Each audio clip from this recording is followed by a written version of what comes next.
All right. This is episode 23. We back in the yard. This is your boys, Francois.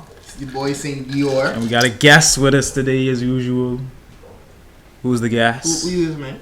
Eduardo, but you just call me Ed. Okay. We got Ed here with us. And as usual, we trying to talk about a couple of things. Hopefully it's uninterrupted. But let's start with we got some news today, not so long ago, probably like 2 hours ago. Yeah, man. A Chinese rocket.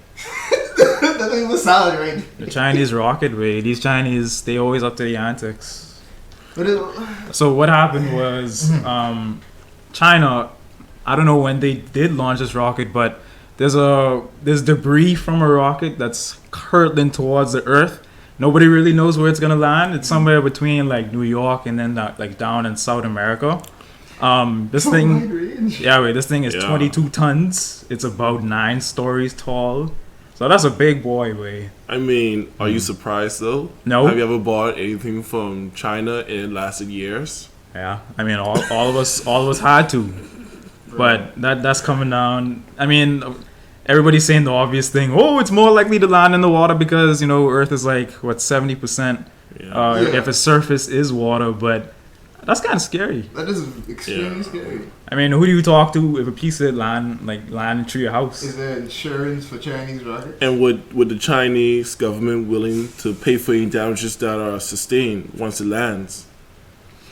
Or would they even? Well, how would they come? Like, I assume they'll want to reclaim whatever parts of their. Yeah. I was about to say, they could probably, if a piece land in your yard, they'll probably know. They'll knock on your door and be like, wait, don't talk about it.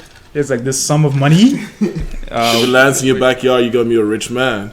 Yeah, if you live. We could set up a little tent in your backyard. Nobody got to know what's going on in the back there. Yeah. Instead of just buying the whole property, But when is China? When are we gonna start China? I don't know. I've actually been seeing a lot of videos about how people are talking about how strong China is getting, not only economically, but they're building a navy. I mean, they actually have a navy now, which actually is something. Because remember, a lot of wars is lost in the past because who had the navy? The U.S. The U.S. Exactly. They were very dominant. The U.S. and England have the two biggest navies. Yeah, more specifically, the U.S. now, but don't forget that the English were a powerhouse back in the day. But China did have a navy in its past. In fact, they were well known as pirates back in the day. China was the pirates of that part of the world, whereas over here the Bahamas would have been the capital for Asia. It was the Chinese as being pirates and merchants. But that's just wild because that range in which you could land, and can you imagine 9-story anything dropping anywhere near you? Well, that's the thing. It's supposed to land sometime between like this evening and tomorrow morning. So yeah, listen for some sounds, Ray. My cousin was telling me like yesterday, like around like 6 o'clock, these just like explosions was happening. Could anybody else like share the same story? No. He's like, he came outside and like the people down in the ghetto, they came out too because there was like some explosions happening in the south and you could like audibly hear them. Oh. So I don't know. Yeah, I'm not sure what that could be. I don't know, but that's crazy. That's crazy. Yeah, but that's wild. But So what do you think the rocket is for? I mean, they lost control of it almost right away. Okay, so question: what type of rocket was it? Was it supposed to be for space, or was it just a weapons test? You think they could let us know? It didn't. Because it just says rocket. It could be either or. Exactly. I mean, ain't no shuttle was attached to it, so is it? No, it could still be. It could still be. Well, what I think it is normally when they do these kind of tests is to see like do they have enough fuel to lift off you know what I mean? The trajectory. Yeah, trajectory and stuff like that. Now, China has been part of the space exploration. In fact, they're right after America. Yeah. When it comes to that, in fact, they have their own. I think they have their own station orbiting as well. Russia. Yeah. Isn't Russia right behind the U.S.? Yeah, I think Russia's right. No, isn't it Russia ahead? I think Russia's ahead of us.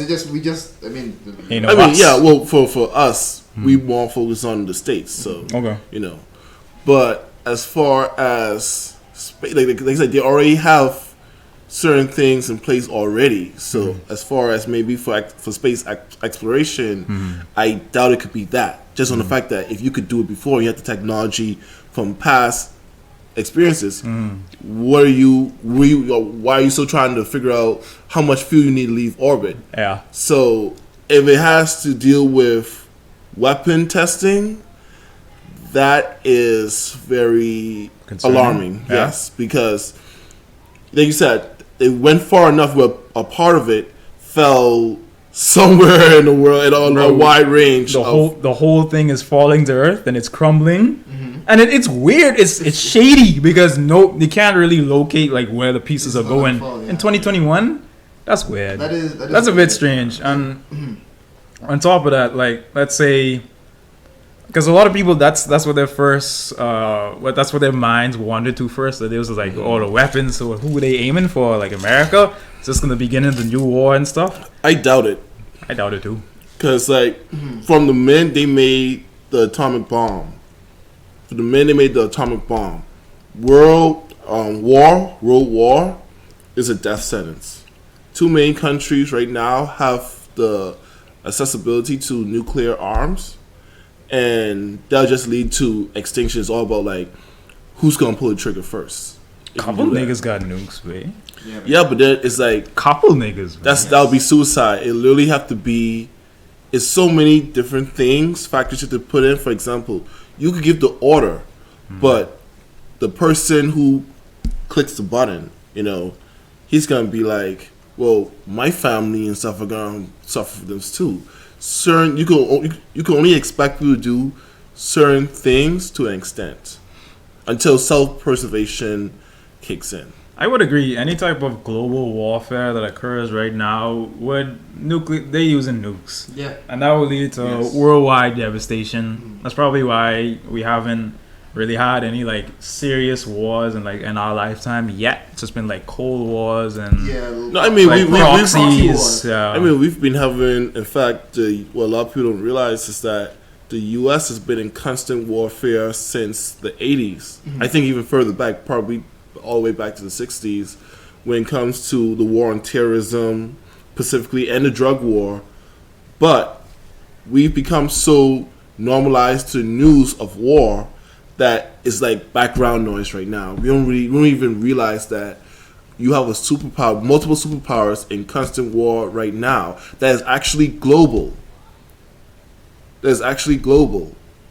But because we're so used to what we see in the media, it's like hearing a policeman get shot. It's something you're expecting. We become desensitized to it. And apparently the rocket was carrying the Chinese space station core for the Chinese space station. Oh, really? Yeah.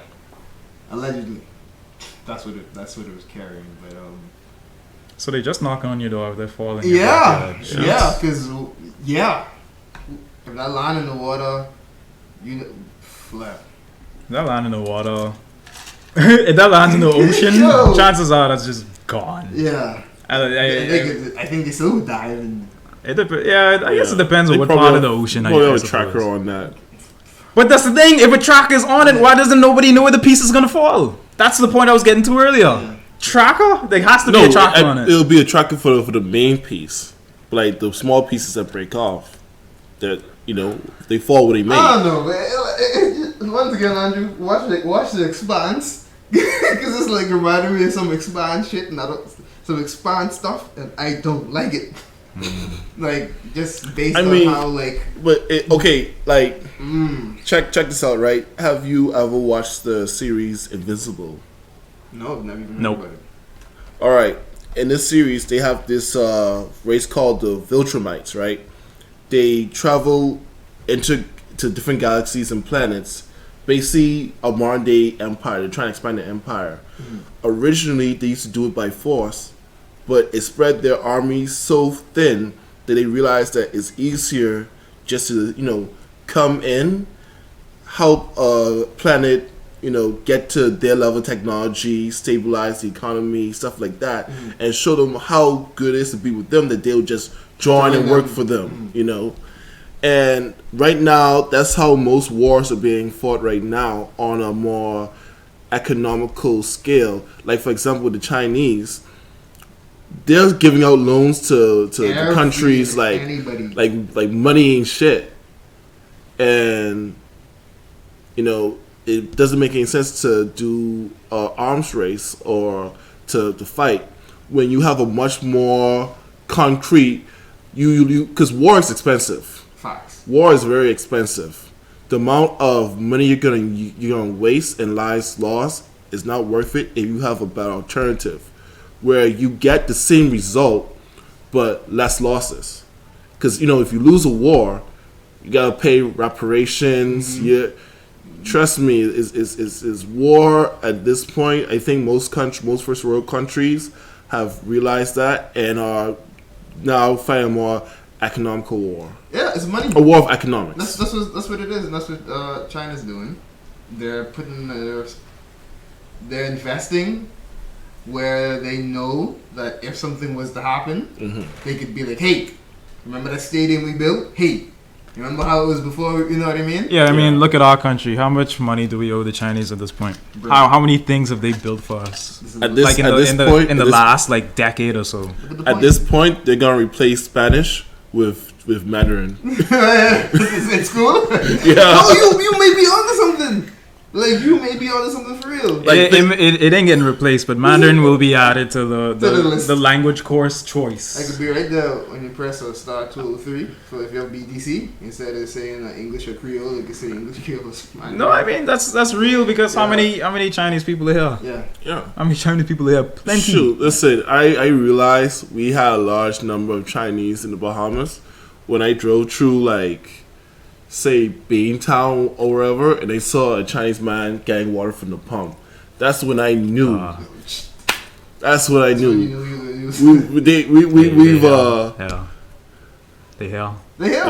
We have our Asian population has risen dramatically. I want Bahamians to actually realize that.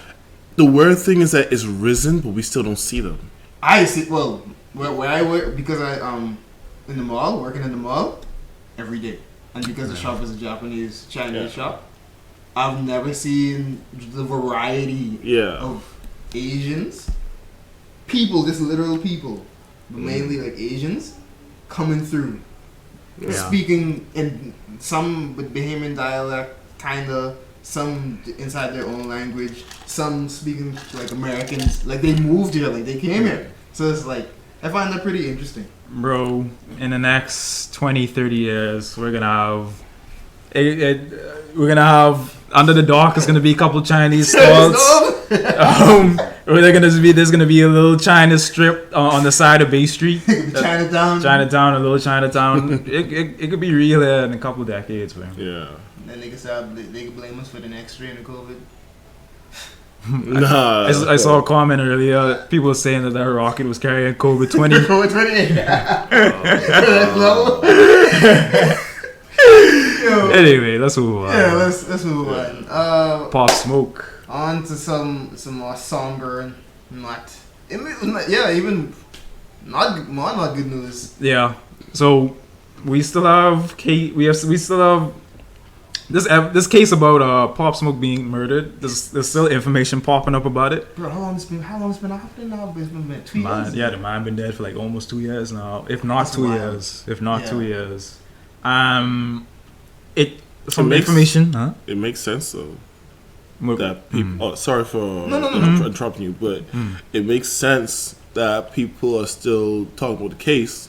Because first of all, it was so weird how it happened, and then you gotta look at him as an icon for New York, where New York has been considered the hub or the mecca of hip hop, and for a long time they haven't really had a star who outshined the rest. Because the South took over. Pulling them down. I mean, Chicago had it for a good minute. Chicago had and so, New York came back with we got Pop Smoke, we got Fabio, 6ix9ine.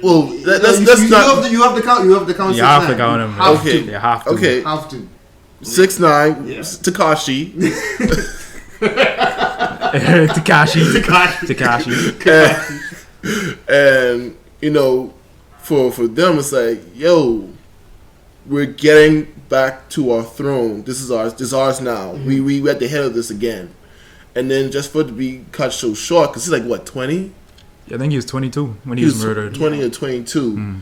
And what he was able to accomplish in that short amount of time is like, it's almost it's astronomical. It's almost like the Biggie phenomena, you know. Yeah. Biggie really only been out for like what? Biggie was but his career was short. Yes, his career was short. It was short. But what he was able to do in that time was like, yo, this is Biggie all over again. As far as how they may feel, and then then you gotta look at the way he moved. Like, he was active in his community. Yeah, he was very active in his community, and a lot of the times it's hard to find an artist who you considered real. You know, like, not only do they have the ability to like show that they're more what they may be, but I could see this nigga. I just saw this dude walking down the street. He's in my neighborhood, my hood. You know, almost like an icon. You call him. You could legit call him an icon for New York. And then he didn't leave his friends behind. He brought them along with them. Rapping his set. We've seen this too much, and I know we may have spoken about it before, but a simple mistake as to someone give you a gift bag, but before I even get to that, most rappers, the smart thing to do is yes, you could be real, you could be a G, you could rap your set, just help your community, but you have to leave the hood when you get on. I mean, listen, I completely agree with you. But the thing is that, and this may not only just be a hip hop thing, but it's also racial conditioning within our own community as Black people, especially in the States, where ignorance is considered, yes. When you do how what 6ix9ine says, since we brought up 6ix9ine, I talk with my balls. I let my nuts hang. I let my nuts hang. Yeah, like, the more bravado that you show, the better received that you are. When you start moving smart, for some reason, a lot of the rappers, like for example, Lil Durk, when Lil Durk left Chicago. When Chief Keef and all them left Chicago, it was looked as negative. Even though all the other people who were there were getting killed. I remember when I started listening to Chicago drill, if I found a rapper that I like today, if either he's already dead or by next week he gone, I'm just like, yo, another one. The same thing me and Francois was talking about, because I like to say he's heavy on the drill, and every week. Because Francois was the one who put me on to academics covering the war in Chirac. Yeah. And I was like, I had no idea. Because, like, you see it on the news, this kid got shot, and then you'd be like, you listen to the music, and you'd be like, oh, these are the dudes that are doing it. And they're doing it right in their community, and they still up there. Yeah, as Ed put it before, this is news that, I mean, occasionally, if you did watch news, you would see, or the crime in Chicago, death rates in Chicago going up. But it would be like secondary to what was happening, which was, at the time, like music or Black Lives Matter or whatever else was happening on the news. It would always take a back burner to that. Now, you would always, as you said, we would listen to like Chicago drill, and you would hear, oh, we killing each other, we shooting these niggas. Come to find out, it was actually like that. Yeah. It was actually, Chicago was like a war zone. But the crazy thing is, right? The crazy thing is that it actually helped with the sales. Yes. Because they were actually, like, when you knew they were actually doing the stuff, it made you more intrigued. It's more authentic. Me and Francois say this all the time. We like that nigga ass. Yeah. We like that. Yeah. Unfortunately, we like to hear the nigga music. I got the stick on me. You run up on me. Drop the eye. Yeah, blow your legs. Blow your legs. Got the ops. Got the heater on me. Yeah, all of that. But to bring a point to what you said earlier about rappers leaving their hoods or their areas, the crazy thing is he wasn't even killed in New York. Exactly. He was killed in Airbnb, right? Or Airbnb in LA. Now it's probably the same mentality, the same attitude, but I mean, it was somewhat the same mentality and attitude. I mean, I don't know if we revealed it yet, but it was a 15-year-old who ultimately killed this nigga. So what you were saying before, Ed, about, he was, I think we assume his age is 22. He wasn't older than that. Everything he was accomplishing in that short amount of time to be the head of New York drill at that age, that's crazy, and all to be taken away by some snotty nigga. That is craziness. And these teens were just their only objective coming in there. I don't know if they wanted to kill the dude, but they wanted like his rollie. They wanted to rob that he just had on live. But the funny part is that they right after that they ended up selling it for $2,000. You telling me this man's life is worth $2,000? Yes, to them. But that's nothing. Yes. Check this out. Right, check this out. Do you watch Atlanta? No. The show. I watched Atlanta. Danny Glover, right? Of course I watched it. All right. There's this character, I can't remember his name. The rapper. Paperboy, yeah. There's this character, Paperboy, I think in season 2. He got lost in the woods or something, and he came across these 3 young black men. Listen, he's out by himself. They recognize him. They come up to him. They're asking like, "Hey, you Paperboy? Let me get a picture and all that." But when they knows he had his watch and all the jewelry, they're like, "Yo, he's by himself." Not only is this an easy lick, but because of his reputation as a rapper, this now puts my reputation up. I could get some girls, or I have some credibility in my hood. Clout. I got clout. And if I kill him, well, if it happens, it happens. Yeah. So it's like, for them, the action alone is worth it. That's how they view it. Listen, that's true. If that kid comes out of jail and makes a rap about, if you drop a song, he's gonna make some dollars off of that. He's out of here. Yeah. He's gonna make some dollars. Any of them who's involved, and then drop a track. That's not even the crazy thing. What you have to look at is the age that these kids are starting the street lifestyle. A lot of them are starting from the crib. Their parents are gang affiliated. They're seeing their older siblings do the lean, do the smoking, do the drugs, shoot up.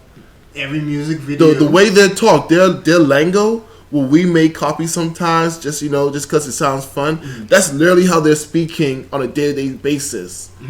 And you can't say certain stuff. And so, a kid in that kind of lifestyle, and not only that, but even the prison lifestyle seeps back into the community when people go up, who gets locked up, come out, and they're the big homie, and they're teaching the little homies, okay, this how we carry on in jail. This is the mentality we have in jail. We're bringing it back home, so in case you end up going, you know what to be look out for. Like, for example, in prison, it depends on where you are. If you like shake another person's hand, that's considered an insult, because they say that, in jail, a lot of germs and stuff like that. It's kind of unsanitary. Okay. So some people take offense to that. Or if you stand too close to someone, or say, you talk to someone you don't know. Some of the weirdest stuff doesn't make any sense. But when you trace it back to how a lot of these kids act to the simplest things, we're like, yo, you could just walk away from that. No, because to them, this is what protects me, and this is what saves me. So this is how I gotta act, so I don't get attacked, eat or be eaten. And at 15, yo, you're literally considered a veteran. If you survive in that kind of lifestyle at 15, you're a veteran. You probably have a lot of them have kids and all. A lot of them they have kids. Like with me and you probably playing Pokemon at 15, they're riding around looking for someone to kill. Yeah. Unfortunately, like I said, he made the mistake of dropping the Addy on live. The Addy? You mean the address? Yeah. Okay. My bad. I swear he's using the lingo.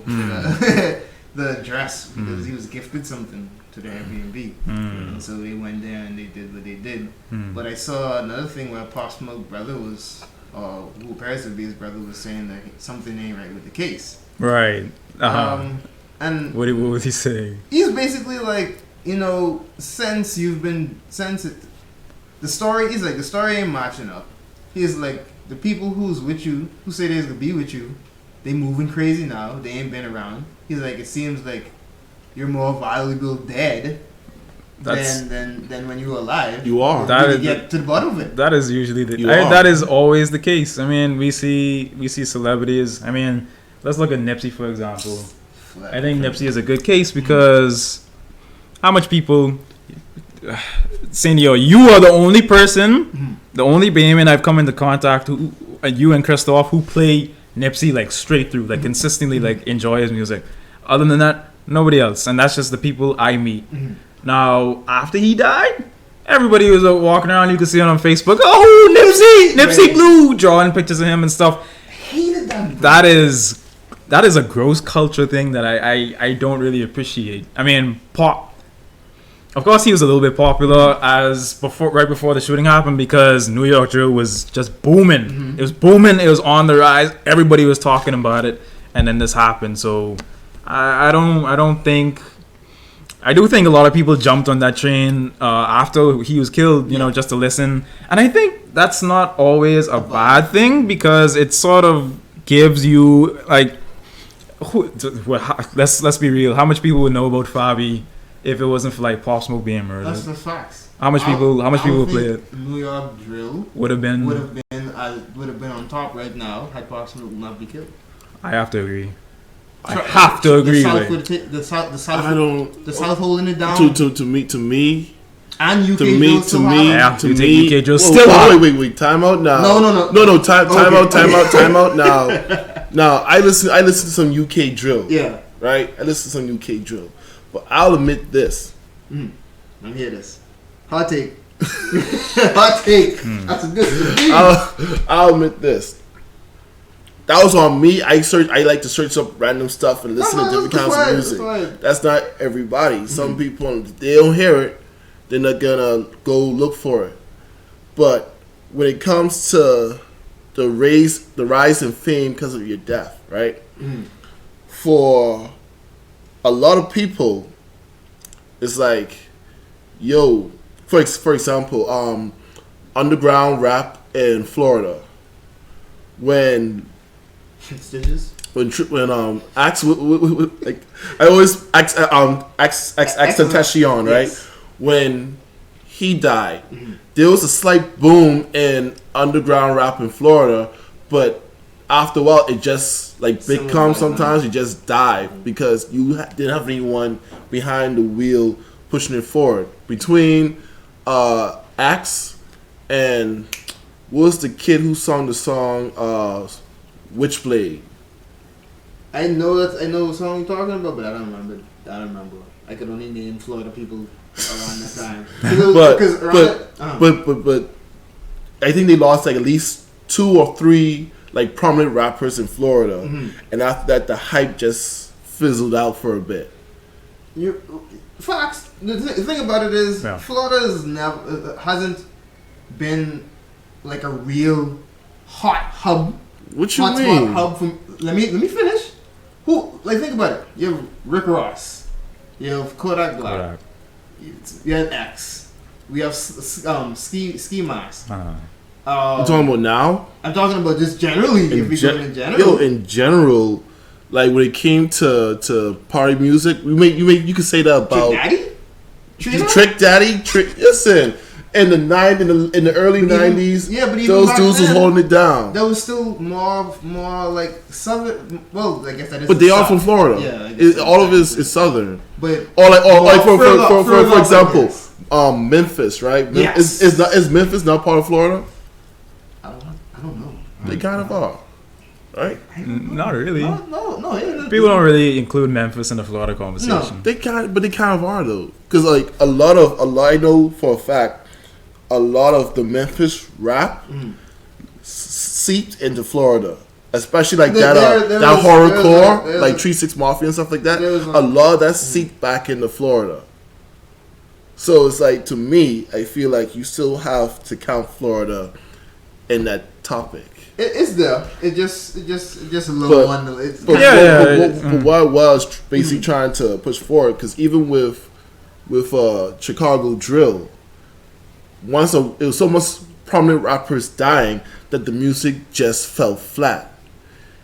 Yes, you're gonna have that boom, and I feel like, to a point, it's pandering with an artist that no one was listening to that died. Now everyone wants to jump on and say they listen to that. I always listen to Juice.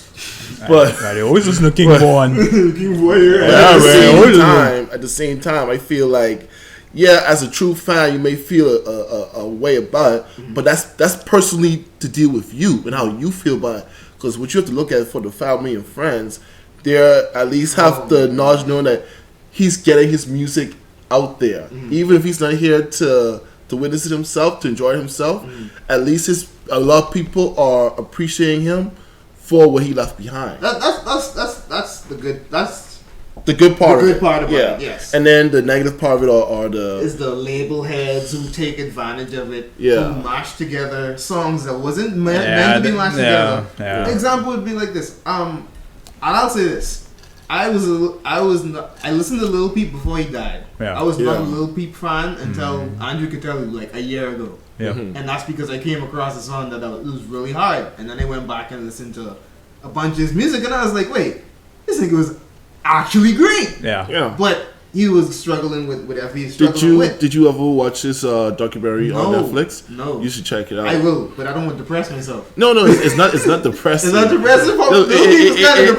It actually gave you, I could say it gave you more insight on what's going on, especially when you are like that rising artist, and now you have people from every which way. And because of your growth, some people may feel the type of way because of your growth, and then people split apart. But it honestly gave because I was a Lil Peep fan from like Witchblades. When I saw the music video for Witchblades, I'm like, yeah, that's a great song. Let me get some more from him. First I didn't like that one. I liked it, and I still do, which is weird because like it's weird, babe. And at first I was trying to, in certain instances, I was like, do I like certain songs because this person is dead? Yeah. I think that people, you should ask yourself that question sometimes. Do I like the song because of the legacy?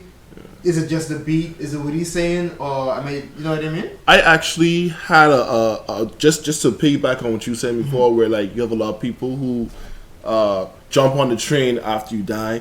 I kind of fell away when Post Malone started bigging up Peep. I mean, it's good that he did, but from what I knew of the music, they never did any songs together. I've never seen any snaps of them together or anything like that. But this dude was talking like they were best friends. Now that may just be some behind the scenes stuff that just you like the I Love may have McCoy Lil known. Peep thing. But the weird thing is that like Lil Peep was very outspoken with and very open with his life. So I always thought that was kind of weird that I just found out that these guys are apparently friends now, but you didn't really see that before that. Before that, him, yeah, because before he started Goth Boy Click, he was originally a schemer boy. He's with yes, I remember that. Horsehead and all them, and Ghostmane and all those people. That type of like rock rap, rock rap trap blend, and I was the same thing. I was speaking to Francois about like that. I like kind of like that rock blend. Yeah. But I think this whole trend of rappers dying and then we give them flowers needs to end. Give these people their flowers while they're alive. Like, I don't want to see you posting all these personal pictures with this person when they have an album or when you have an album dropping. Oh, me, I got this King Von feature. You know what I mean? Yeah, it's not with the family, but like the other day I just saw a new King Von video, man. That's so weird to me. It's very very weird. It's weird to me. I saw a Pop Smoke video the other day, and it's like, wait, are these brothers recording from the afterlife? Like, what's going on? And as you say, you know, of course you gotta help the family, you gotta support the family, but damn, but at a certain point, it seems like it's like people behind the scenes almost pushing this out, like at a gross rate, way. Yeah, they are. And that's the same thing I said about why I brought up the Little Peep in the first place. Is because his mom. So he died. He didn't get to finish making "Come Over When You're Sober." I think 1 or 2. I think 1. Yeah. Because there's a feature on there with XXX. Yeah. And his fans and everybody's confused because there's like, wait, Peep didn't mess with X at all. So his mom was like, she had to go in and take control and of his music and how it comes out. Because the labels is just throwing stuff together, babe. Yep. And if you listen to the song, you could tell, like, that wasn't a beat. They just take some lyrics. Even Lil Peep's producer was like, no, these dudes just like took the lyrics, found some beat, and just mash it together. And you could tell. Yeah. Okay, so here's the question. If an artist dies, who should be in? Should he have something in his will, or should he just go immediately to the immediate family? I think, or should the label have a say over what happens? Like, say his manager or whatever. I think that it would depend on whatever deal they sign. And my second thing is, before I let Francois speak, I think he needs to say something, is that I think that at this point, if you like over 15, 17, and you like living like a certain type of life and you're a rapper or whatever, a fast type of life, or even whatever life, you should have a will. Yeah, that's the point where I'm at now. Of course, at 28. I'm thinking about it. Anyone that I think gets some type of like large notoriety when it comes to like music or YouTube or anything, once they start to hit like, I guess what we would call viral, definitely you should make a will. Someone should pull you on the side and be like, all right, now it's time. You're actually making a lot of money. You have a lot of stakes in the game right now. You need to make it clear what's gonna happen to your music or your art. So we ain't gotta get into some year-long legal battle with your record company that just wants to make money off you. I mean, you make an excellent point. You make a very excellent point. But I also feel that a lot of times, you see, when we like something, we like it. And we don't think, well, maybe that artist would have done that if they were alive. Because a lot of samples, a lot of songs that are remixed, they tend to, they may have been from dead artists. That would never done that. No, that would never allow them to use their but sample. They're already dead. And this new artist that we like, and we like the way they made that song, you know, I think it's more of a personal taste. Well, I do agree that when you're personally invested in the music and you know the behind the scenes actions, you're like, yo, like, what y'all doing? This don't make any sense. But say if this was like someone who died like 20 years later, and someone say, you know what? Let me take parts from this song, put it in my song. Let me take some samples or let me remix it, and then, like, for example, when they used to take country songs and make it into a rap remix, you know, or like when they started doing, like, for example, I remember when French Montana did a song on Sanctuary. Kill me. I hate this. You was gonna say that? You know you was gonna say that? Listen, I hated that song, but I actually met a girl who liked it. I know. And at the same time, it's like, at the same time, it's like, you know, sometimes the music may not be for you when it happens, but if there's a situation when it does happen, you like it. Are you a hypocrite? Sanctuary, when he did the Sanctuary remix, that was before. Or even there was this. When I heard that made me not listen to the man for a while because I was like, I love Utada Hikaru. Yeah. I love Kingdom Hearts. This is before when he's younger. Yeah. I was like, French Montana, you are not about that, huh? Over this, and then the beat kind of was hard. So it was like, wait. Yeah. But I don't want to hear this. I ain't ready for this yet. Yeah. So like that was one of those feelings. But did you know that when we talking about the whole death and artists, you know, you can't sample Prince? Because Prince is like Prince. I feel like tried to do it the best he could before he left. But you can't mess with Prince or Prince's estate. Well, first of all, Prince is a special case. When it came to his music, listen, if he had to choose between someone's life and him owning his masters and what happens with his masters, he would kill that person in a heartbeat. Yes. You can't sample. Wait, think about that, Andrew. You can't. You can sample Michael Jackson. Yeah. You cannot sample Prince. Why is that? Is that because of? From what I've seen from like biographies and people's personal interviews about Prince. In fact, one of his own. This one guy who I can't remember his name, but even Quincy Jones just want to talk about it, but his daughters and people keep on silencing him. Yeah, I wonder what you have to say about Prince and Mike. With him, it was like this. He played all the instruments. This dude could play all the instruments, and for love songs, he actually did play the instruments and then let the band play.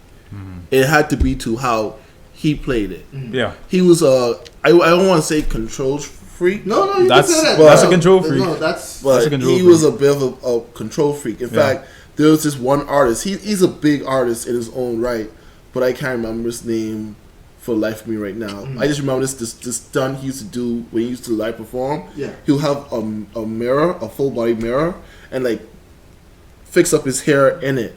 But he was originally in the same band as Prince when they first were forming, when they were like kids. And Prince reached out to him, heard a song that he played, reached out to him. I think in the song it was some beats or something that he wanted. Yeah. Offered to do, say, you know what, I'll either give you a deal or I'll just give you money straightforward. Which one do you want? Dude took the deal. But when it came to how he looked on stage, the presence, the music, Prince was controlling all of that. Yeah. Prince and Mike was vibing. And those two legends. But what Francois was saying, I'm not sure. I'll have to look it up. But I don't know how Prince left it.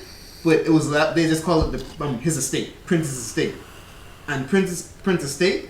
From Prince died, they've not played any games. You can't sample his stuff. Like, you can't, like, mention him in certain ways. There's certain things you can't do with Prince, or else they will sue your pants off. And in Prince's estate, they vibing with each other. But to get back to if it's better to leave an artist's music alone when they're dead, the consequence of Prince doing that is that his music, now a lot of people may disagree with me, but his music is going to die. Because you're not a lot of people. If I know you sample this and that, and I'm into your music, I'm gonna go to the original song to hear how that sounds through the wire. Exactly. Yeah. And like, for example, right, there are artists all the way back to the 70s that I know now because someone sampled a song from it. I can tell you, babe. That's. Me and Christoph, we sample heads. Like for example, right? When we were growing up in the early 2000s, late 90s, a lot of the music that we know right now, a lot of the original artists, kids who grew up like say the mid 2000s and up, probably have no idea until someone like, for example, 3 6 Mafia. How much people know 3 6 Mafia now in this younger generation than compared to when we was growing up, we was hearing, consistently. Yeah. People don't even know, like, people know Juicy J, and that's because Juicy J is Juicy J. Yeah. They don't know that he's a part of 3 6 Mafia. They probably don't know Crunchy Black. Crunchy Black. 8 Ball and all them. Flipping. What's the name? Law Infamous. That's what he's talking about. Huh? That's what he was talking about earlier. No, but Law Infamous is part of 3 6 Mafia. Okay. 3 6 Mafia had DJ Paul. No, they had 2 same name, but they were like at least a 5 or 6 man crew. Yeah, there was a female side. And then there was a female side there too. Can't remember. And then kind of just like Yeah, but you made a good point. Because you can't sample the music. A lot of people ain't gonna it would die. It would die out. You know what's another great example? Knock If You Buck. There was this song. What was that song that they played up on? When they did the Ranaman remix, that bring back Knock If You, that bring back. And then on top of that, I'm glad you bring that up. We are now sampling, and I'm getting tired of this. They ain't even sampling no more. They're just taking the beats. Yeah. So I think that even pushing what we speaking about even further back, because they ain't gonna be sampling the song no more. They could just remake the beat and remake the whole song. Yeah. And what labels have been doing recently, I've noticed, thanks to JBP, is that artists that don't own their masters are now re-recording like old R&B artists are now re-recording all the old songs and then re-releasing them so that they can get their masters. So the old version can exist, but the new version gonna exist too. Yeah. And the new versions don't sound good. Because why? These people are like, what, 60, 70? Yeah. It was in the same mind state when they made it. We know y'all was doing all the drugs and stuff back then. Yeah. And you was on one. You had all the girls. They will not sound the same. They will not sound the same. No way. I understand wanting your masters. I mean, we see a few of our young artists like starting to come out, like NBA. He wanted it. He wanted his masters. He thought he had it. Nigga thought he had it. He's like, bro, I put in this much work for y'all daily. Nigga say, bro, you drop all these albums. Y'all can have all these albums, all these future albums y'all could have. I just want my masters. They told him no. He's like, no. No way. And how could you blame them? I don't blame them. That nigga's a money He's cow. A factory. NBA Youngboy just break records every week. Question: Does he own his views on YouTube? Huh? Does he own his views? I don't think so. No. First of all, they don't get all. They don't. This people who make music on YouTube, they just make money, but they don't get demonetized. Unlike if we were to put this up and we had a bunch of cursing, we get demonetized. Yeah. Music could get away with that. Yeah. Gaming, they starting to crack down on that with music. So it's like intertwining, but that money goes to the label. And whatever percent, I don't even know what deal. I don't know what deal NBA signed, babe. But I'm sure they effing him, babe. It has to be some garbage deal because these dudes, a lot of these dudes assign these deals. 360. Yeah, a lot of these dudes assign these deals because first of all, they're young. Mm-hmm. They're just on the come up. They don't know how popular they will be. They don't know how the labels gonna last. Right, the labels don't even know. They just had kid. So they're just like, wait, you only have like a hit or two. We can just sign this nice 360 deal, keep you in here. And then when they explode, then they realize it's like the same way with Uzi. Mm-hmm. Uzi came out, exploded. He wanted off his deal with what was it? DJ Cannon and DJ Drama. DJ Drama. No. But that's been drama for years. Exactly. So and it's still a little spicy because Jack Harlow signed to them. Because he still signed to them, you know. I mean, sometimes it hurts the artist too because Lil Uzi's last album, The Time Will Take. Yeah, that was supposed to drop from a while back. For years. But, yeah. But when it came out, it was hype, but it didn't do as well. If it did drop, Agreed. 100%. Eternal Take was supposed to come out back when we was listening to Canadian Goose. You see what he's saying? Yeah. Back right after EXO Tour Life, if he'd have dropped Eternal, if he was able to drop it, because he said that it was the label said it was him. I don't know. Nobody ever really explained, but if he used to drop that at that point, I doubt it's the label because the label's gonna make that bread either way. No, but DJ Drama went on a bunch of interviews like Uzi could do it. Uzi does what he wants. He could do what he wants. Yeah. So I think it was just some whatever spice they had going on. He has that in one of his lyrics. Yeah, I can do what I want. Yeah, Yeah, I can do what I want. But yeah, I think Lil Uzi gives me a bit of Prince vibes. He's carrying himself like a princess.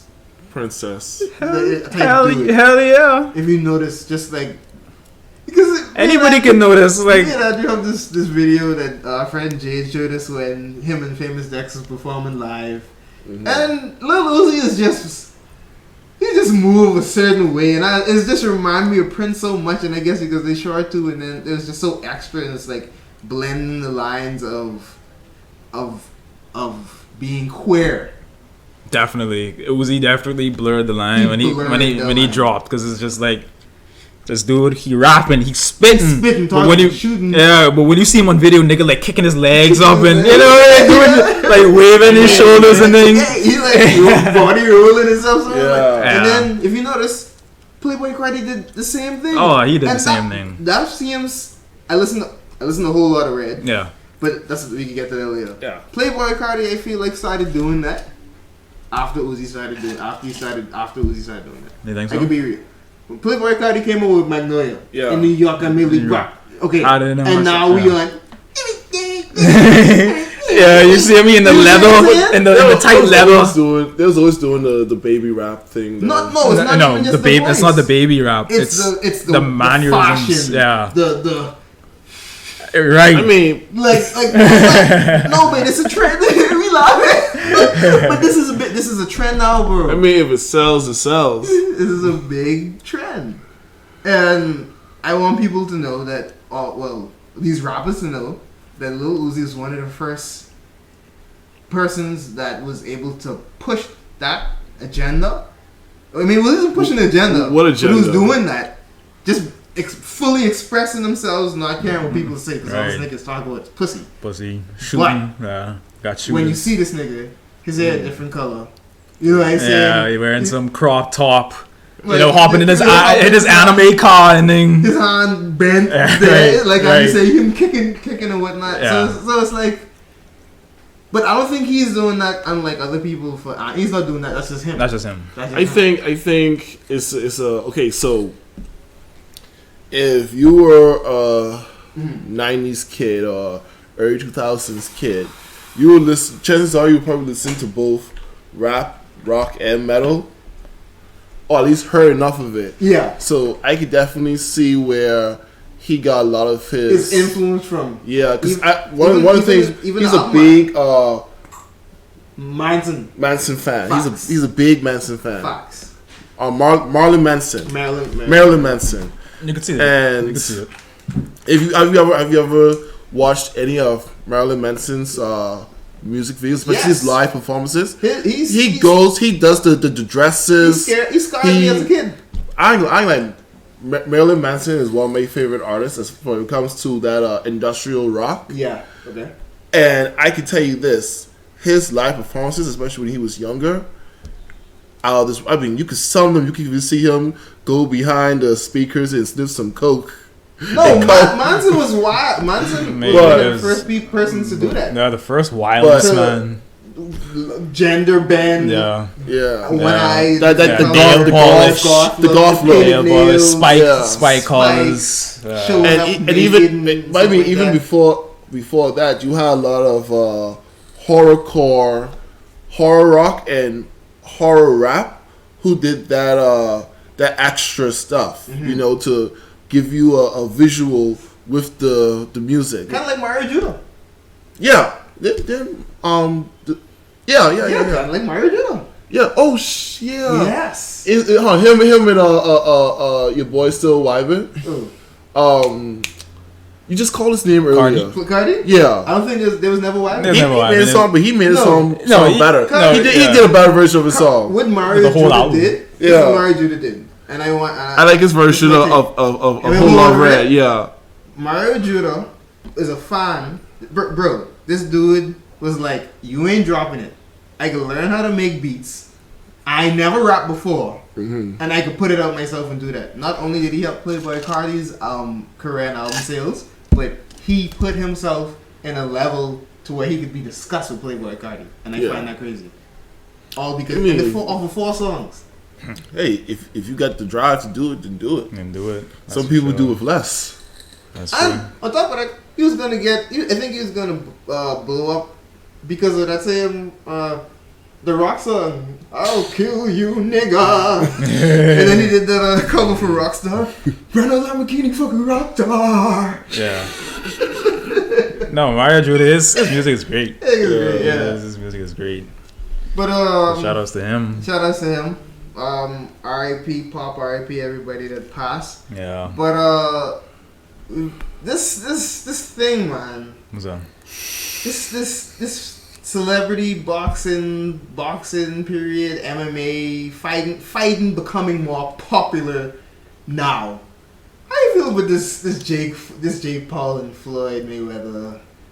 No, I think that video was one of the funniest things I've seen in a while because it triggered some like nostalgic memory of mine of like me being in high school and like because it's like if you see when someone used to take a handful of rocks and put it between you and the other guy you vibing with and like whoever hit this out my hand first. I mean, it's like antics just like that. Like, yeah. I don't know if you've seen the video ad, but I've seen it. Right, Floyd and Jake, they face to face. It was his brother who snatched the hat though. It was the younger brother. Jake. Yeah, Jake's not it's not the one who was supposed to be fighting. Right. And then Jake was just like, "Haha, I got your hat," and it was just like, I think that's the funniest thing because I don't think anybody there expected that at all. Like you could see Floyd like freeze for a second or two before he actually goes at him. First of all, Floyd got some weird going on with him, yeah. That's weird. Floyd shouldn't have here right now, bruh. Hey, it's 2021. Anything's possible. Anything, Tori over here. Tori over here, line. He's trying over here. He's Tiger have dreads, but anyway. Yeah. Oh god. We used to when it's like the press conference or the face off, dudes getting in their face. Right. You know, nose touching, them doing a little talk. The occasional kiss would just be weird to me. Yeah. Then the push. So it was like that.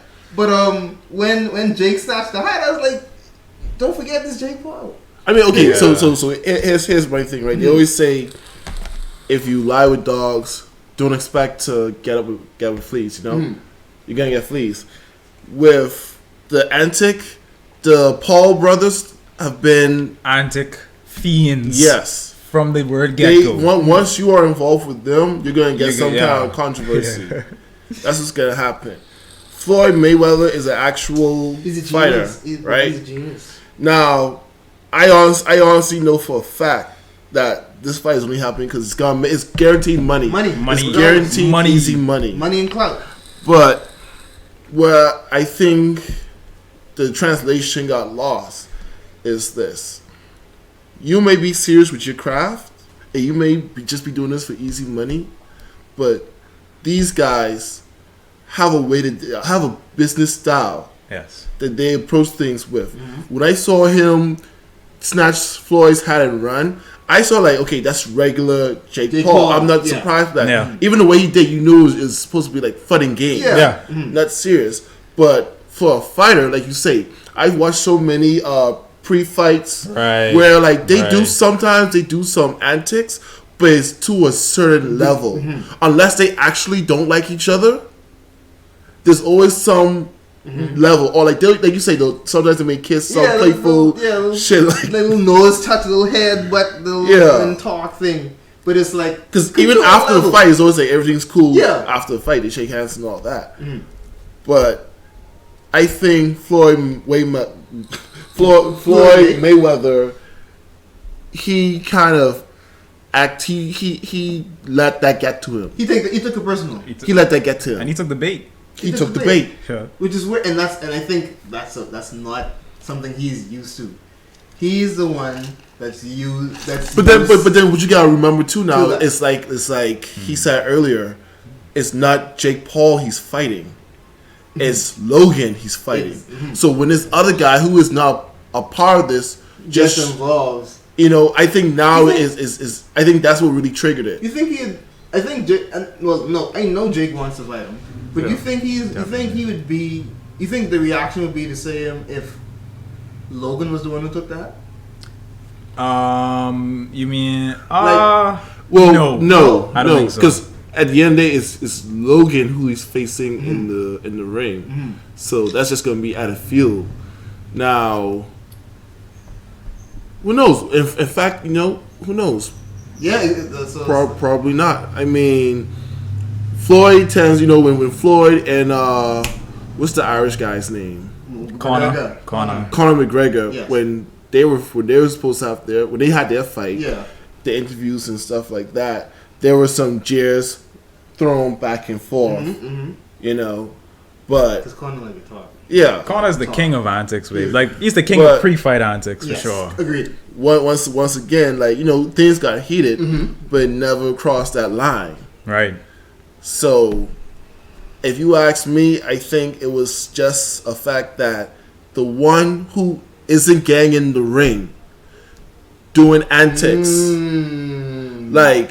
Made him. You're being disrespectful. You're gonna disrespect me, and I don't even get a chance to put hands on you. Because I think that's the difference. Like, yeah, you could do your antics, but we both know at the end of the day, we get in that ring and we gonna whatever personal vibe going on. We punch it up. We getting that out of there. But you ain't even a part of this. It's like when like say you have a vibe with someone, right? Y'all two vibing, and someone else steps in. They don't know what y'all vibing about, but someone else steps in, telling you to shut up. You don't know what's going on. Who you is to tell me this or that? You can catch it too if you feel like it. Straight, yeah. Let's not forget, that's his older brother, babe. I think when Logan wanted first, but this ain't a actual fight on the streets. This is everything's in contract. It's in black and white. No, but what I'm saying is that, like, I think the two of them even ended up in that situation. Floyd and Jake. I think they ended up in that situation because the big thing is now when I don't know if you guys remember when Logan had his like first or second professional fight.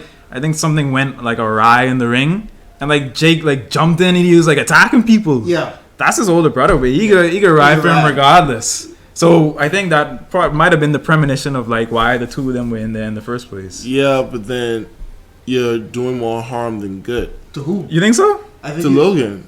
I think so. Yeah, you're not supposed to. That's why you have to referee for. You're not supposed to enter the ring. In certain oh, you mean? Yeah, I think even with the rules, if a fighter if someone jumps in the ring that's not supposed to, it is from your count. I think. In some cases, you get penalized hard for that. Yeah, for sure. So it's like you could say it's making Logan that's my brother, but he accepted it. This ain't no something that he accepted it. You gotta be man enough to let him handle his own situation. And to me, I feel like it's ingenuine because both of them are in the same profession. He's trying to get clout off of what his brother's doing right now. He wants to fight Mayweather, so he's going to try and taunt and tease Mayweather. So when he's finished with his brother, he's like, I want you next. But I've been hearing the rumblings of that before. I think Jake was supposed to fight Floyd before, but Jake ain't had nothing under his belt. And to your point, where Jake started taking boxing. Well, they were always boxing, to be honest. Couple years. They like Francois said, they could actually box. Yeah. So. But can they box at that level? At Floyd's level? Floyd's level? No. They have not boxed. Oh, that was mine. Yeah, they've not boxed like we'd say professionally. Floyd has how many fights? Floyd been fighting from he was in diapers. Yeah, he has 50. His record is 50-0. Exactly. Yeah. So for Floyd looking at it like, yeah, easy money. You trying to get to my level? Let me do this. Let's do this little press conference. I think the only way that it would harm Logan would be, why is your little brother grabbing my hat? Right. Like, what we doing here? But at the same time, I still don't think it's too much of a. I don't think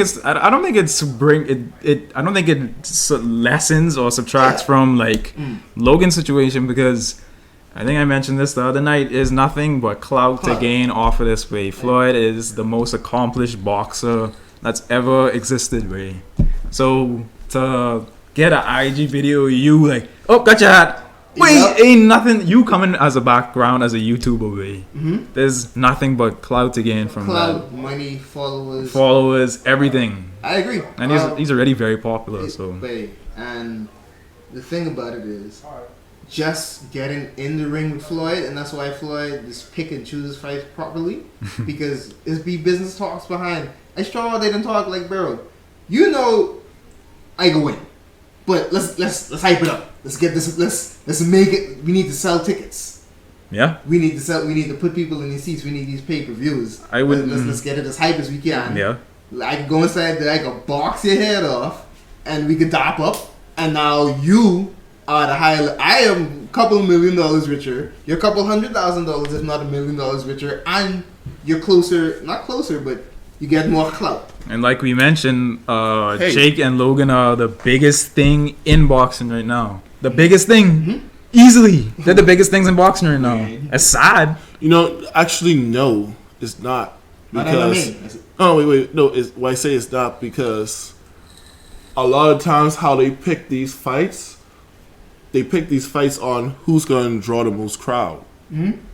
So it's still the same tactics that they do. It's just that we know that these guys have their own agenda aside from the sport. But a lot of time, because Floyd Mayweather is known for picking fights not because he wants to test his skill, but because of who's going to bring in the most money. Money, and to who he knows he could beat. That he could beat. Well, he wasn't too sure he could beat Manny Pacquiao.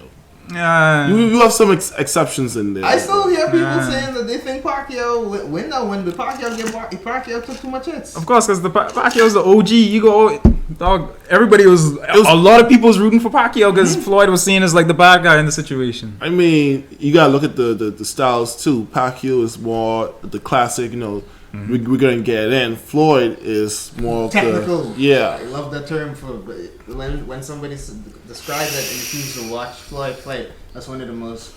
I don't care. People say it's boxing boring, but bro, it's not. This in the Tyson era. Even Tyson era wasn't boring, man. But you're because a lot of people forget with boxing. You have different weight classes. Exactly. For example, and one of the reasons why Tyson was so, exciting to watch because that's the heavyweight. And the heavyweight clash, knockouts are common. Yep, knockouts. But at Floyd Mayweather's weight class, it's not as constant. For them, it's literally gonna be more points. Yeah. How much hits you get? So that's why I say, like, watching Floyd. So, like you said, the different weight classes, and even how boxing changed. Period. It's just more safe now. Because it needs to be. It has to be. Brain damage between boxing and football. We would not have them sports if it would continue going on that way. And I think Floyd did it smart. Floyd wasn't like, you know what?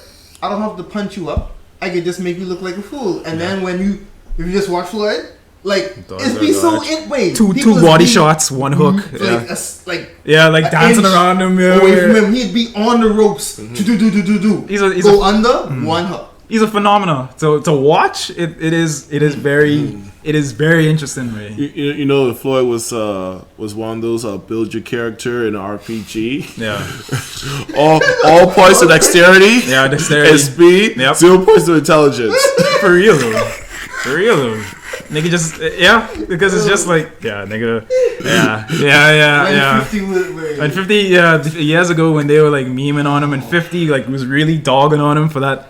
Well, what was it like? You can't read. You couldn't read. Oh, my favorite meme of that era is the one where they had Floyd Mayweather sweating, and they had the Dr. Seuss book and 50 posted that. And I was like, 50 was like, yo, I pay you this amount of money to go on an interview and read the book. Read this book. And I found that so funny because I was like, what could you say to that man? You ain't about to fight 50. 50 ain't about to fight full. Like, you know what I mean? No way. So it's like that was an interesting time to see what boxing is now, and now we have this like I said, this rise of celebrity boxing matches, which I ain't too sure about.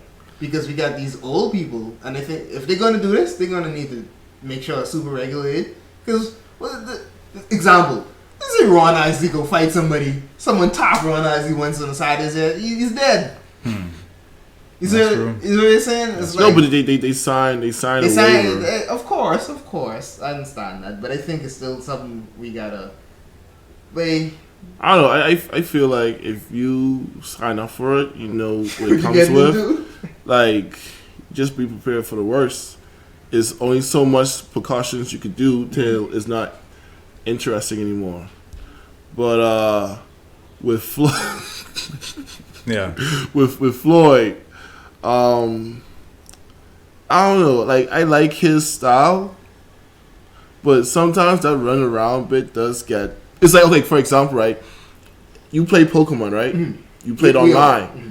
I'm sure you've ran across a team where they do that.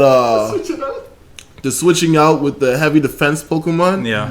And they just poison you and then switching out and poison you. That's throw some spikes or some. The and rocks, it's like, the stealth rocks. Yeah, the stealth rocks. Yeah. And the strategy wins because either you're gonna quit out of frustration or you're just gonna slowly watch your team die. Yeah. But it kind of makes you not want to play anymore because it's boring. Like, if they straight out and just killed you, then yeah, you'd be like, okay, yeah, you win that one.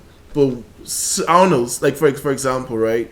The WNBA, they have a lot of things working against them that they could fix themselves, but I'm not even gonna touch on that. Yeah, they could blame us, but it's our fault. Yeah. But one of the things that makes it so boring is literally just shooting, a bit of dribbling, and passing.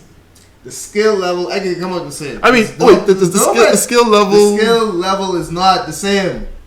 So definitely not. It's not as fast. It's not as fast paced. It's not as fast paced. There ain't no bunch of dunks. There ain't no bunch of steals. And that's just in that particular sport. I'm sure there's Diana Taurasi. There's a bunch of females that would ball the hell out of these dudes. Yeah. But they're in a team with a bunch of people, and then on top of that, like what contributes to that is nobody's watching or buying tickets to go watch it because the NBA is right there. The NBA is there, and it's little. And then unfortunately, as much as people hate football got a ridiculous fan base with. Yeah. So even if they was to try like a women's football, like I don't know, babe. That WNBA. I think for the most part, the fans will not accept a female like NFL. NFL. I don't think they'd accept the lingerie thing, but no, they lost out for different reasons. I don't know what happened to that. It didn't make any sense. It didn't. Yeah. It didn't. Have you like, for example, if you say you shorten the length of the field, right? I sure someone would feel the type of way about that. Of course. Because I'm not expecting them to be able to throw, a 40-yard pass or anything like that. They some of them probably could do that, but it wouldn't be in the majority. Probably not. Oh, but you know what I have seen? Have you seen that? What do they call? Basketball humps or something like that? No, what is that? I think it's in Atlanta. It's this women's league. They try to make it official. Oh, where these girls they dress in these it looked like a bunch these booty shorts. They're in these booty shorts, and they're playing basketball, and the entertainment is not in their skill. It's from them. It's a bunch of IG models. I've been seeing pictures from it recently. Yes. Okay. A bunch of these IG models are going into that. Thick. And with 3 C's. So thick like oatmeal. So it's a thirst trap. It's a thirst. Thick like not even a trap. Thick like a jar of peanut butter. The thing about it is, I've been seeing these pictures with not a basketball in sight. I've seen the basketball. I've seen the basketball. I had to do my research. You've seen it. I had to do my research. I had to figure out the player stats, and this is for my fantasy league, okay? Yeah. Fantasy league. Oh, but I don't know. I don't know the teams' names, but teams. I just see every day is a new game. Yeah, every day. Yeah, teams. What teams? But it's I've heard people try to even consider making that like a league of its own, separate from the WNBA, to try and bring more people into the WNBA. But like you say, it's a double-edged sword. It's not gonna, either some people gonna feel offended by that. But here's the thing that always, like, I cannot understand for life of me. Most of the people who watch sports are guys, right? Most women don't watch sports, or if they watch sports, it's probably because they're guys. Yeah, they probably get into it after watching with a guy, and they grow appreciation for it. Right. But the main ones who are complaining, separate from the players in WNBA, who are complaining about how they're being paid, are other women who don't even watch the sport. Like, I've asked them, I've asked a couple women, like, hey, okay, so give me 3 names of teams on the WNBA. They can't tell me. I watch high school basketball. That is way more exciting than the WNBA. They have March Madness. Yeah. they have March Madness. They have a whole month dedicated to it. You know what I mean? People look for Duke. What Duke playing? I watching that. Yeah, that's automatic watch. Niggas play, they come from Kentucky. They go into because what? Yeah. Where they going? To the league. To the league. Well, I don't even see coverage of women in college playing ball. No. I've never seen a college female basketball game. Now that I think about it. And you know what's funny? Some people try to say, you know what, maybe people aren't watching because a lot of the girls look like guys, but that's not even the case. Right. If I don't care about the packaging, as long as what's in it is entertaining. If it's not entertaining, right now you literally have people watching it, not for the sport itself, but just for someone to laugh at. Yeah. Unfortunately.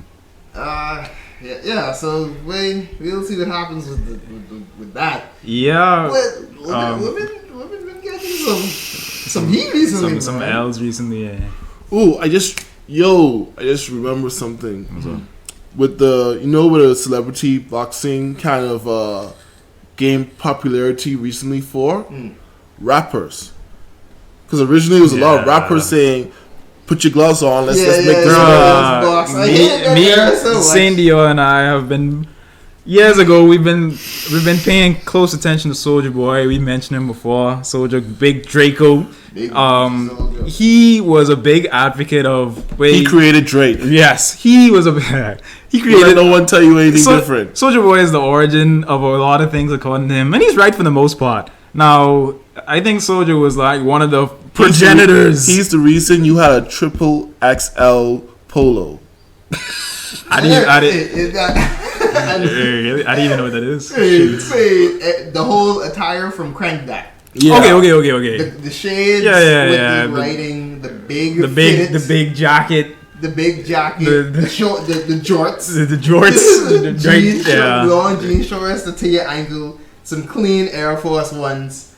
That was the time. Oh, yeah. But I was going to say, Soulja was like the progenitor of like the celebrity boxing. Yeah. He was the one to be like, Tiger, put on your gloves. Famous Dex, put on your gloves. Fight. Drake, put on your gloves. Let's go in the ring. You see a bunch of videos of him training and stuff. It's like, get from around here, man. These old toothpicks. What y'all training to do? Did anyone ever fight him? No. Because he's a joker. No. I think why? Backed up. No, I think why? It stopped, not backed up. I think it was too much of a risk. Because if Soulja Boy beat you, you ain't coming back from that. Wait. If Soulja Boy beat you, listen.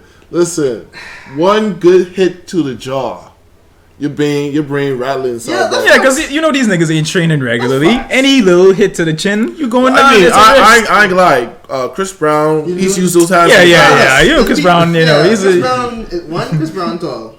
2. And then he could do a backflip standing up. He's very athletic. 3. Yeah, very athletic. 3. The man is who coke. You don't mess with a coke head. 4. We saw what happened when he fought Rihanna. Was that a fight, wait? That's more like a beat down, man. That's like a one-sided slaughter. When he was allegedly challenged or whatever the situation was. We saw the result of that. So it's like that was the only person who's really going to gain from that would have been Soulja. Yeah, definitely.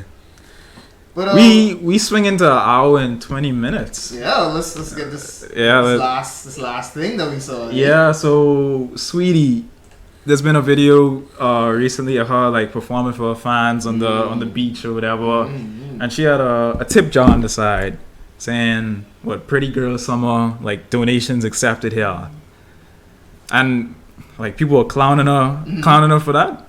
Why? Okay, so I mean, apart from we coming from the recent controversy with Quavo supposedly taking back his Bentley. Rampant.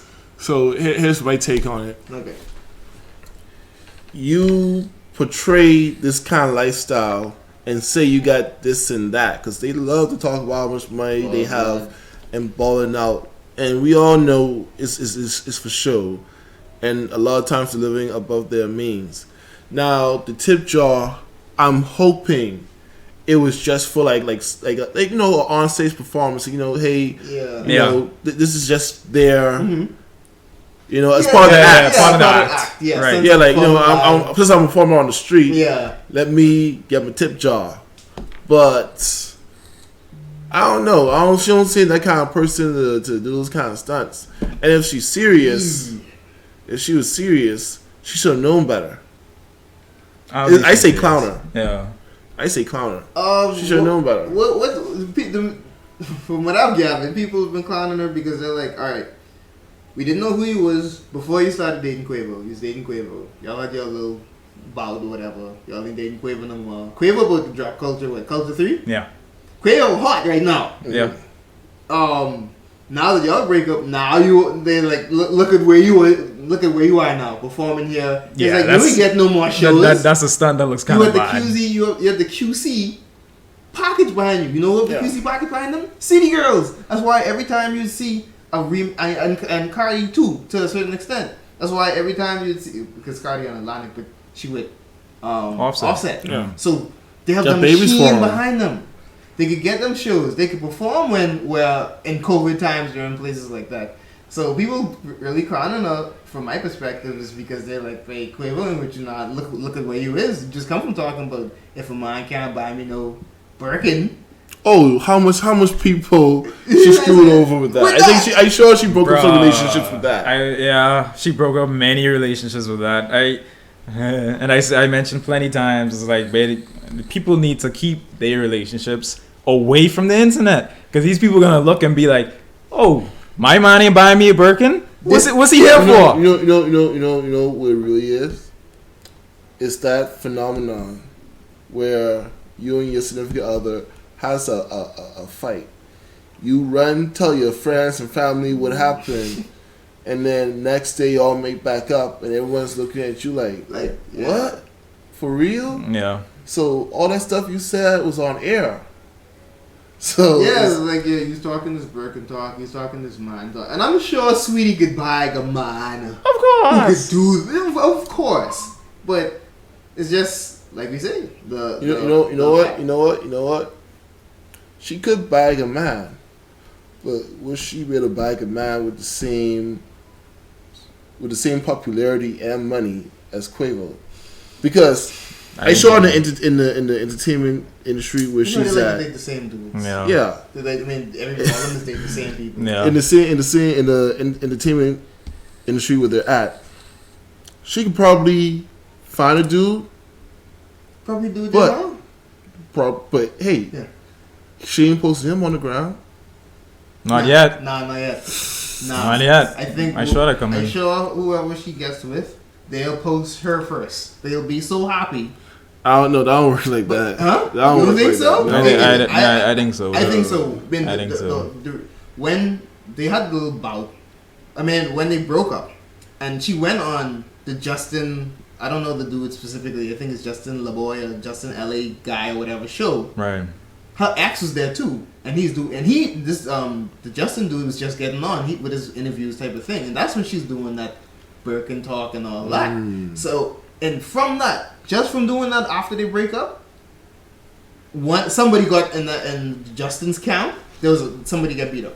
Wow. So it's like you got when you're dealing with these people too. Whoever dated him, that's girl.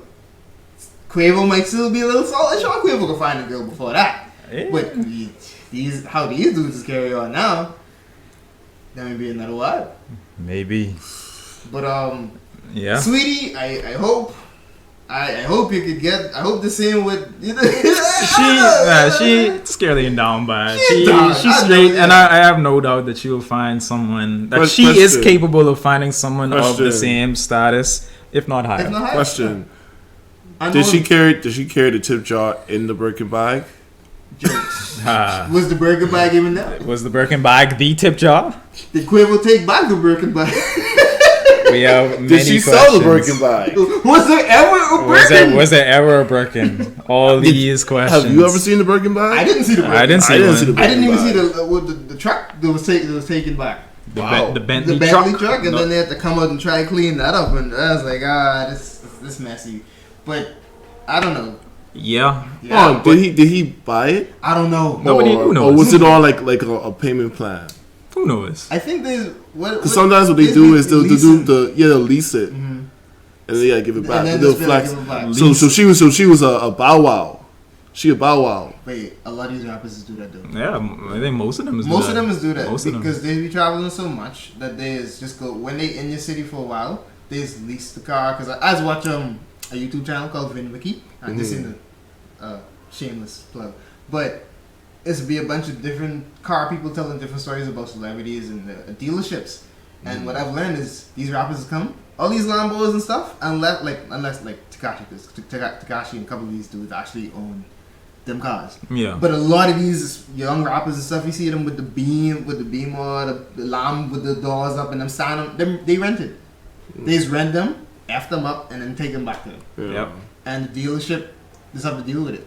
And then they just have to end up selling the car at a lower price. Or sometimes they'd not make it. They'd weirdly just like buy the car and not make payments. Rappers just do that. And then just have to get repossessed and stuff like that. Yeah. Imagine we gotta go to repossess a car from a rapper. It don't go well. It don't go well with athletes either. Yeah. So, because they just have the big gates, the dogs, security. They just don't be there. The car, they just move the car. Wait, something just happened, but yeah. Yeah. Well, that's it. Yeah, that's a whole episode. We might be able to split this in two with the length. Yeah, but we don't normally go that long. But anyway, thanks for coming out.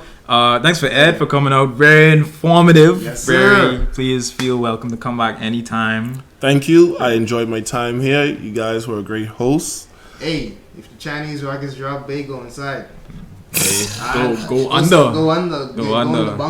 Go in the bunker. Also, last little thing. Bill Gates and his wife split. That woman getting 1.8. What that was 1.8 bill? It's 1.8 billion in shares, and that's just something to think about. Yeah.